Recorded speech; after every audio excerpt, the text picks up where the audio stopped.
September 22 నుంచి October 2వ తేదీ వరకు 11 రోజుల పాటు విజయవాడ ఇంద్రకీలాద్రిపై దసరా ఉత్సవాలు జరగనున్నాయి. దసరా శరన్ నవరాత్రుల నిర్వహణ వివరాలను ఆలయ ఈవో సీనా నాయక్ వైదిక కమిటీ సభ్యులు ప్రకటిస్తూ పోస్టర్ను విడుదల చేశారు.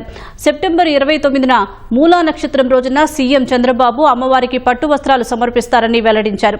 ఈ ఏడాది కొత్తగా కాత్యాయని దేవి అలంకరణ ఉంటుందని తెలిపారు. ఈ యొక్క దసరా మహోత్సవములు 11 రోజులు జరుగుతాయి.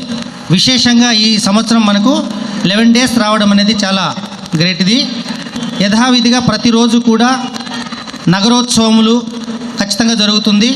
మూల నక్షత్రం సోమవారం రోజు 29 సెప్టెంబర్ 25 సోమవారం రోజు మూల నక్షత్రం సంబంధించిన విశేషమైన రోజు. ఆ రోజు గౌరవ ముఖ్యమంత్రి గారు కూడా అమ్మవారికి సారే సమర్పణ అనేది కార్యక్రమం జరుగుతుంది.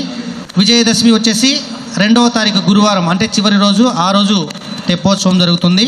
మనకి కాలచక్రంలో వచ్చేటటువంటి తిథులు వ్యత్యాసాల వల్ల మనకి ఒక్కొక్కసారి తగ్గువ రావచ్చు, ఒక్కొక్కసారి పెచ్చు రావచ్చు. అలాగా ఈ సంవత్సరము 11 రోజులు మనకి శరన్నవరాత్రి ఉత్సవాలు జరుపుకోవలసి వచ్చింది.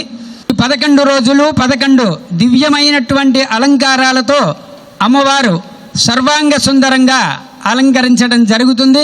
4 గంటలకి నగరోత్సవము, దుర్గామల్లేశ్వరుల్ని నగరోత్సవం చేసి అమ్మవారికి కొండ మీద నుంచి ఘాట్ రోడ్డు మీదుగా పైకి తీసుకొచ్చి ఆస్థాన పూజా కార్యక్రమాలు చేయడం జరుగుతూ ఉంటుంది.